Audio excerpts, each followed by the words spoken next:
নমস্কার বন্ধুরা, রেবার হেসেলে তোমাদের সবাইকে স্বাগত। আজকে আমার রেসিপি হলো আমের কেক। ম্যাঙ্গো কেক বা আমের কেক তৈরি করার জন্য প্রথমে আমি কেকের মোল্ডটাকে রেডি করে নিচ্ছি। এখানে একটা কেক মোল্ড নিয়ে তার ভিতর ভালো করে সাদা তেল মাখিয়ে নিচ্ছি। এক্ষেত্রে যে কোনো রিফাইন্ড অয়েল তোমরা ইউজ করতে পারো।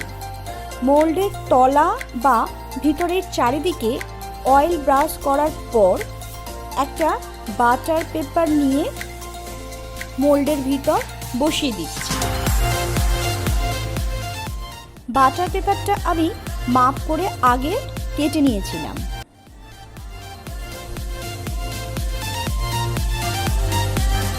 তারপর বাটার পেপারের উপরেও ভালো করে অয়েল গ্রিস করে নিচ্ছি।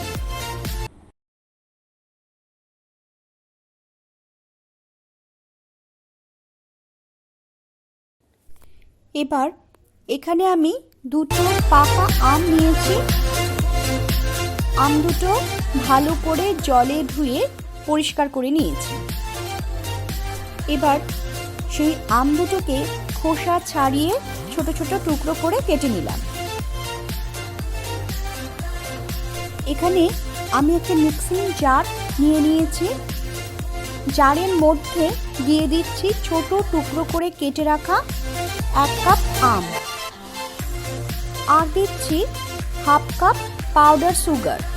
এখানে চিনিটা কিন্তু আমি মিক্সিতে ব্লেন্ড করে পাউডার করে নিয়েছি। এরপর দিচ্ছি 1/4 কাপ দুধ। তারপর সবটা মিক্সিতে ব্লেন্ড করে নিচ্ছি। দেখো, মিক্সিতে সবটা ব্লেন্ড করে নেবার পর খুব স্মুথ ম্যাঙ্গো পিউরি তৈরি হয়ে গেছে।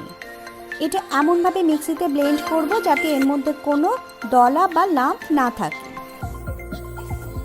এবার আমি কেকের ব্যাটারটা তৈরি করে নেব।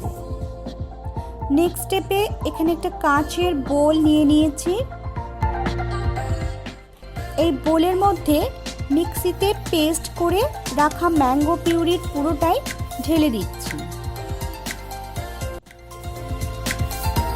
দেখো, পুরো পিউরিটাই আমি বোলের মধ্যে ঢেলে দিলাম। এবার এই ম্যাঙ্গো পিউরির মধ্যে দিয়ে দিচ্ছি 1/3 কাপ রিফাইন্ড অয়েল। এখানে খুব চড়া গন্ধযুক্ত তেল ব্যবহার করবে না, হালকা ধরনের রিফাইন্ড অয়েল এখানে ইউজ করবে। এবার সবটা ভালো করে ফেটিয়ে নেব।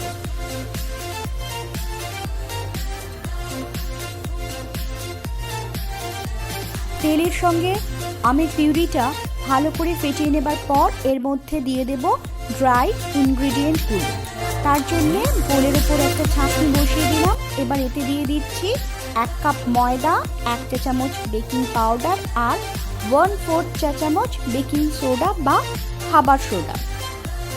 এবার ছাঁকনি দিয়ে পুরো জিনিসটা আমি চেলে নিচ্ছি, যাতে কোনো ছোট জ্বালা যদি থাকে সেটা ছাঁকনির উপরে থেকে যাবে। আর ছাঁকনিতে ময়দাটা চেলে নিলে কেকের টেক্সচারটাও খুব ফ্লাফি হবে।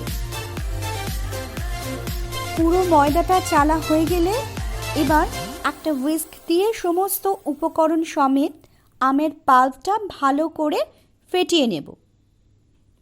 এখানে যখন ব্যাটারটা ফেটাতে হবে তখন কিন্তু হুইস্কটা একই ডিরেকশনে মুভ করতে হবে, আর দেখতে হবে এতে যেন কোনো রকম লাম্প না থাকে।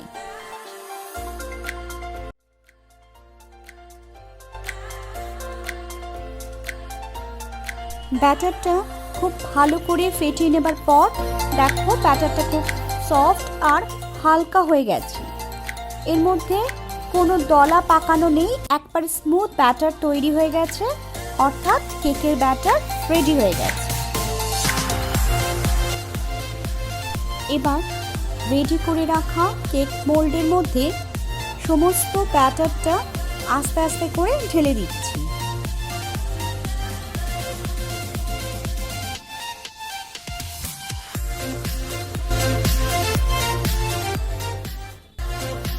সমস্ত ব্যাটারটা আমি আস্তে আস্তে করে ঢেলে দেবার পর দু একবার ট্যাপ করে নেব, যাতে ব্যাটারের মধ্যে কোনো এয়ার বাবলস না থাকে। এবার গ্যাস অন করে একটা ননস্টিক কড়াই গ্যাসে বসিয়ে দিলাম। এখানে তোমরা লোহার বা অ্যালুমিনিয়ামের কড়াইও ব্যবহার করতে পারো। এবার কড়াইয়ের ভিতরে একটা স্টিলের স্ট্যান্ড বসিয়ে দিচ্ছি, তারপর কড়াইটা ঢাকা দিয়ে দেব। এইভাবে 5 মিনিট মিডিয়াম ফ্লেমে কড়াইটা গরম করে নেব, অর্থাৎ প্রিহিট করে নেব। 5 মিনিট পর কড়াইয়ের লিডটা খুলে দিচ্ছি। কড়াই প্রিহিট হয়ে গেছে। এখন রেডি করে রাখা কেক ব্যাটার শুদ্ধ মোল্ডটা কড়াইয়ের ভিতর বসানো স্ট্যান্ডে আস্তে আস্তে রেখে দিচ্ছি। তারপর আবার কড়াইয়ের ঢাকাটা দিয়ে দেব। লো ফ্লেমেই 40 থেকে 45 মিনিট মতন কেকটা বেক করব। 45 মিনিট বাদে গ্যাস অফ করে দিচ্ছি। দেখো কড়াইতে কেকটা খুব সুন্দরভাবে ফুলেছে। এবার কেকের ভিতরটা সঠিকভাবে বেক করা হয়েছে কিনা সেটা দেখার জন্য একটা কাঠি কেকের ভিতর ঢুকিয়ে নিচ্ছি। দেখো কাঠির গায়ে কোনো কিছু লেগেনি, অর্থাৎ কেকটা খুব ভালো করে বেক করা হয়ে গেছে। এবার কেকটা কিছুক্ষণ এইভাবে রেখে দেবো ঠান্ডা হবার জন্য।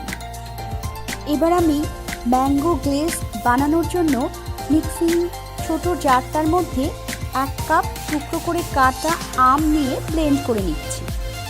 এখানে দেখো টুকরো করা আমটাকে ভালো করে ব্লেন্ড করে নিয়েছি। গ্যাস অন করে একটা ফ্রাই প্যান গ্যাসে বসিয়ে দিলাম। এরপর ব্লেন্ড করা আমের পাল্পটা প্যানের মধ্যে দিয়ে দিচ্ছি। আর দিচ্ছি 1 কাপ চিনি আর অল্প 1 চিমটে লবণ। এখানে পাউডার সুগার ইউজ করার কোনো প্রয়োজন নেই, এমনি দানা চিনি ব্যবহার করতে পারো। এবার মিডিয়াম ফ্লেমে সবটা ভালো করে মিনিট 5-7 মতন আমি নেড়ে নেব।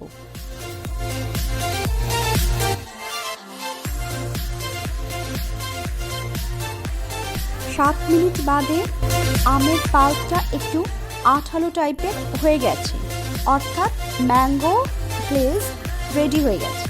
তাই আমি গ্যাস অফ করে দিচ্ছি। এবার ম্যাঙ্গো গ্লেজটাকে একটা ছাঁকনি দিয়ে ছেঁকে নেব। যদি কোনো দলা অংশ থাকে তবে সেটা ছাঁকনির উপরে থেকে যাবে আর স্মুথ অংশটা বাটির ভিতর পড়বে।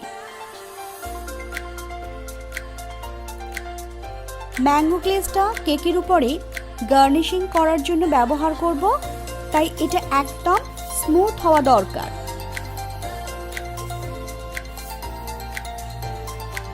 তোমরা চাইলে শুধু এমনি ম্যাঙ্গো কেক খেতে পারো, তবে যদি কেকটা ম্যাঙ্গো গ্লেজ দিয়ে বা অন্য উপকরণ দিয়ে ডেকোরেট করা হয় তবে কেকটা দেখতে সুন্দর হবে, অর্থাৎ খাওয়া বা দেখা দুটোই সুন্দর হবে। ছেঁকে নেবার পর ম্যাঙ্গো গ্লেজটা ঠান্ডা হবার জন্য কিছুক্ষণ রেখে দিচ্ছি।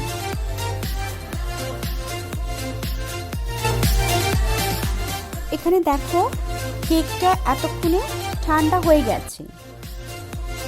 এবার এটাকে ডিমোল্ড করার জন্য একটা ছুরি দিয়ে আগে এর চারপাশটা একটু হালকা করে ছাড়িয়ে নিচ্ছি।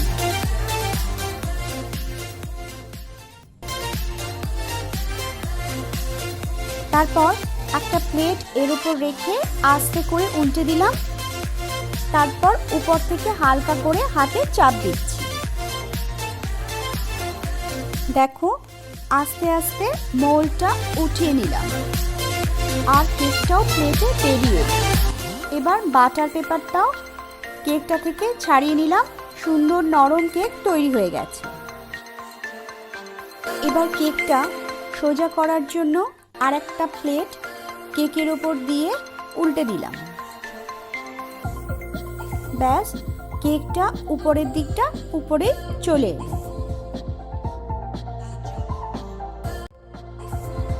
এখানে কেকটা এবার একটু গার্নিশ করে নিচ্ছি। অনেকক্ষণ রাখার পর ম্যাঙ্গো গ্লেজ ঠান্ডা হয়ে গেছে, তাই কেকের ওপর আস্তে আস্তে ঢেলে দিচ্ছি। তারপর একটা বাটার নাইফ দিয়ে উপরের সারফেসটা মানে কেকের উপরের সারফেসটা স্মুথ করে দিচ্ছি চারদিকে ছড়িয়ে ছড়িয়ে দিয়ে।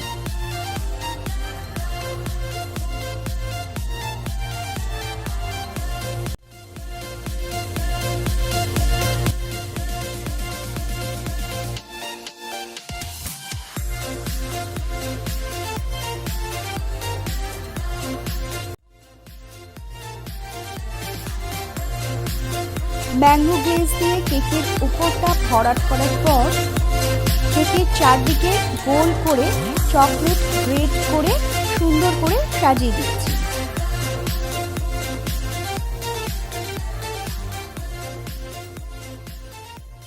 একটা চামচ দিয়ে খুব সাবধানে হালকা হাতে চকলেটগুলো উপর থেকে ছড়িয়ে দিচ্ছি।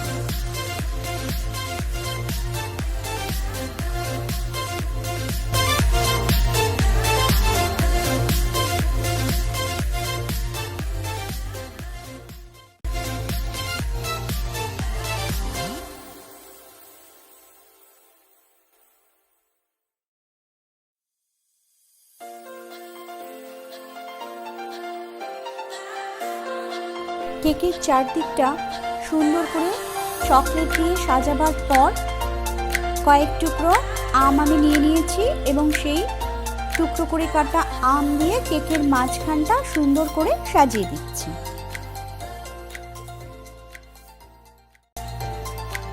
এরপর 3টে চেরি দিয়ে আমের টুকরোগুলোর মাঝে বসিয়ে দিচ্ছি। কেকটা আরও একটু স্মার্ট লুক দেখতে হয়ে গেল। ব্যাস, কেক একদম তৈরি। ডিম ছাড়া একদম নিরামিষ আমের কেকের রেসিপি আশা করি তোমাদের ভালো লেগেছে। ভালো লাগলে তোমরাও বাড়িতে তৈরি করে দেখতে পারো। আজকের মতো এখানেই শেষ করছি। নমস্কার।